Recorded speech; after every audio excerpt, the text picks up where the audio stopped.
Hey everybody, and welcome to another Adapting to Thrive episode with me, Ash, and today we have Lance Plunket from Found.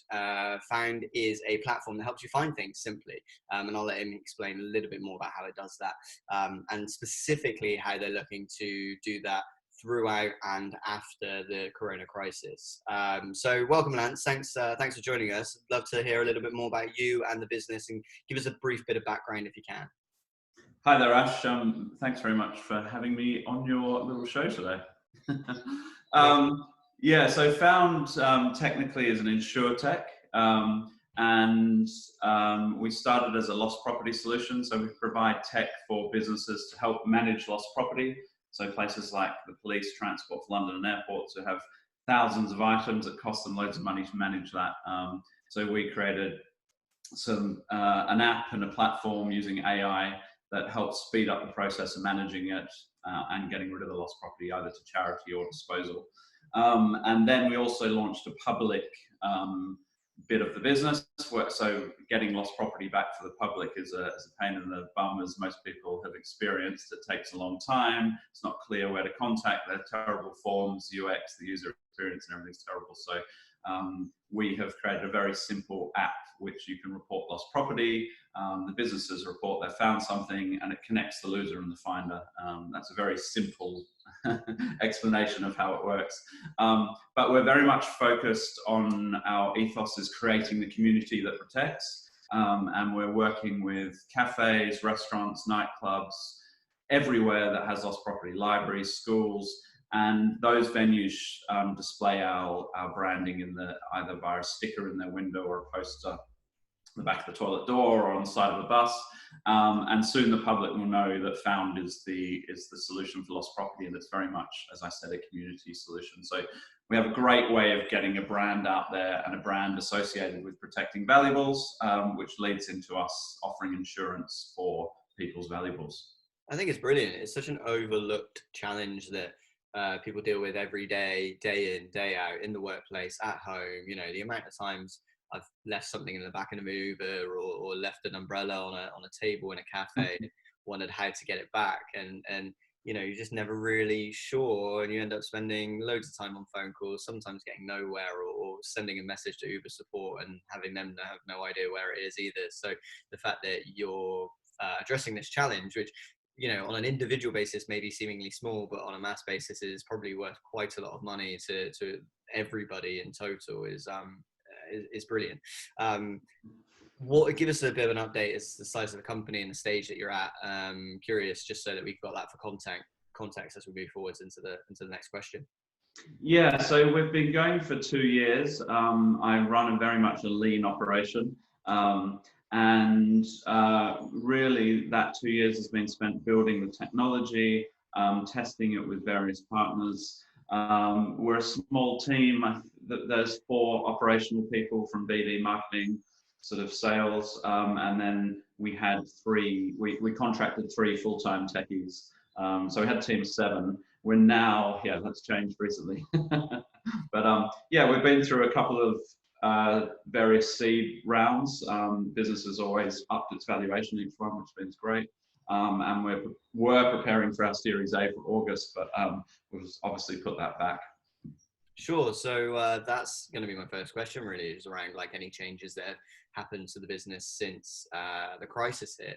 You mentioned that you'd recently as yesterday, if I remember rightly, have signed the papers for your latest round of funding, but obviously you're putting the next one on hold, or at least reconsidering it for now because of the way the economy is, I presume. So I'm curious to find out how the crisis has affected you as a business. Have you made team changes? Have you gone remote? You're already based in Guernsey anyway, so I'm assuming there's some kind of remote aspect to your business anyway, and then also how it may have affected funding.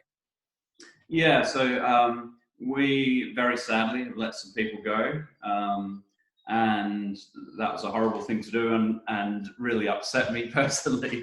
You know, they're good people, but at the end of the day, we had to make decisions that made the business survive. And if a couple of people didn't lose their jobs, then all of us would have, because we just had to cut costs. You know, as a startup, we've probably got a year and a few months funding runway. and we sort of predicted Corona was going to put that back 3 to 5, 6 months. So we just would have been dead in the water in 6 months' time if we'd continued our burn rate. And because we're a Guernsey-based business, we couldn't take advantage of the UK subsidies for people furloughing and that sort of thing. So yeah, it's been tough, but also lots of positives from it as well. I'll talk about those in a minute. But yeah, we've changed a lot. We've cut costs. We don't have an office anymore. Conveniently, our office renewal was about to come up, so we just didn't renew it. So we're all working remotely. And yeah, it's been tough. But the funding round has been interesting because obviously the market's very different, and we, I think, are very lucky to get funding, and we signed it off yesterday in the current environment. And it took a lot of negotiation to keep the value in the business that we wanted, because the investors were wanting to drop the valuation because of the climate. But I stuck to my guns, and I believed in Found, and in the end we came to a really good compromise, and we now have more investment in the business, which is amazing. So yeah, it's good, positive. It's fantastic news. Congratulations on that, because I've heard, you've heard the nightmare stories from people who, most recently, I'm hoping to have an interview with him soon, but a contact of mine, someone we know fairly well, was raising a chunk of money, over £1 million, and had it pulled, all 100% of it pulled as a result of the coronavirus, and so they've had to raise a much smaller amount on far worse terms, I believe. And so yeah, it's affecting people in all kinds of ways. Before I nip to the positives, you mentioned your and this may be a positive too. You're working remotely now because the office renewal came up quite timely. How's that been? Is it something you've taken to fairly easily? Are you using tools to do that? Any cultural challenges? Yeah, I think so. We have Slack as our platform. We had been working a little bit remotely before, so it wasn't completely alien to us. But it's just the struggle of not having the contact with people and that sort of thing. I think the guys in the team are better at it than me. I probably get bored easily and wander off to the garden or the beach or something. So hopefully they're not going to watch this and hear that. But yeah, no, it's challenging, but also there's positives from it as well. You have to learn to communicate better as a team as well. And I think, and it's a known thing, isn't it? When there's hardship, you always learn from it and come out from the other side stronger. So I think there's lots of positives to be taken working remotely.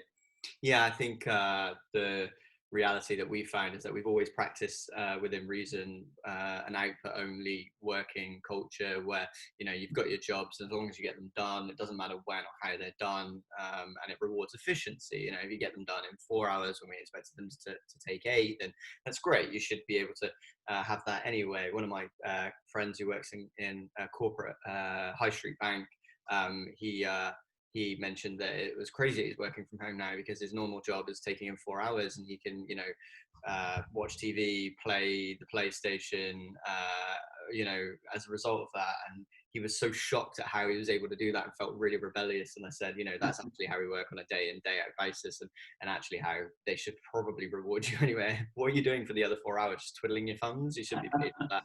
And so yeah, it's been interesting to see cultural shifts happening. But yeah, I'm curious as to, the series that we're running on this piece is Adapt to Thrive. I'm curious if the business is changing and any positives that have come out of this. Is it forcing innovation? Are you bringing things on the roadmap forwards? Are you actually changing completely? Are you changing nothing? What's the plan? Yeah, we're very much taking it as a positive and looking at our tech.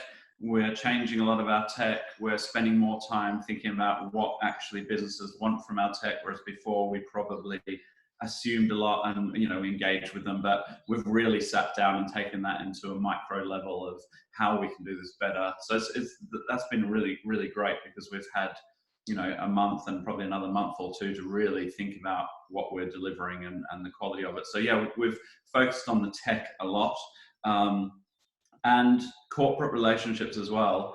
There were some large corporate insurance companies and others that we were trying to engage over the last year. Lo and behold, in the last month, when we've contacted them, the guys are probably sitting at home and not as busy as they normally are, and they've engaged with us. So we're also focused on that as well, which has been really positive. Nice. So, yeah, it sounds like big advocates. I'm a big advocate of an away day once a quarter for the business. You know, keep you on track. Bit of high level thinking, but it sounds like, you know, everybody who is lucky enough to survive the period that we're going through is being forced into an away quarter. Which could be, you know, for those that, as I say, are lucky enough to survive this, could be one of the most powerful things for their business. You know, you get to take a real point and say, okay, like, what do people really want? What do people really need? What do they care about? What are we over engineering here? Because everybody's, you know, a sucker for doing that. We are, and I think for companies that are in the middle of fundraising or have raised one round and going for the next one, it allows you to make the message more poignant coming out the other side, and really hit the ground running. So yeah, I'm an optimist, so I'm excited for it. I think it's interesting. I spoke to a guy who's a friend of mine, also on our board and a bit of a mentor for me, called Andy McCartney from Whitespace. And I was speaking to him yesterday, and he was saying, you know, the companies that survive Corona on the other side will have a higher valuation. The fact they've survived it, they've navigated the pitfalls. So, you know, I think startups have been overlooked in the government support packages, and startups are going to be hugely hit. I know a VC that I'm close with that has invested in 60, and they've put 10 into administration already, and they're looking at doing more. It's just the nature of the way startups operate, isn't it? Pre-revenue, you're on a run rate. We're really going to struggle, and obviously some more than others, depending on what industry they're in. But the ones that can survive are going to be, you know, really strong on the other side of it. So that's positive. But it's a shame for so many people that put a lot of hard work. I'd be devastated if Found suffered because of an external influence that's not to do with it.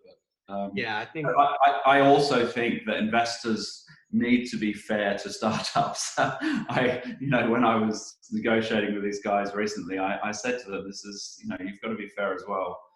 So yeah, it's a tough one. it is, and those make for some really great predictions. You know, optimistic ones, albeit, but realistic, I think, and totally agree with you that the valuations should be improved as a result of coming through this, because if you can survive at what is, you know, often feeling like the end of the world at the moment, then you should be pretty resilient as a company, and in times of good, be able to get great rewards. So yeah, I definitely agree with you. Usually we ask for predictions and tips from anything you might have learned so far, so the predictions are done there. Any thoughts on what's gone well for you so far that people might want to consider bringing into their business during this time? What's gone well? I guess we have a really strong team, and they've been positive. We've really focused on the positives, what we can achieve during this time, instead of making it doomsday. And maybe it's the kind of, I hate the word entrepreneur, but maybe it's the entrepreneur in me, but I always see the best and hope for the best. And I don't like hearing people talking about this is going to go on for 6 months. So I guess as a business, we've kept very positive, and you know, that it's a lot of it comes down to mindset, and perhaps our positivity and you know, was conveyed to the investors who felt that as well. So they backed us yesterday.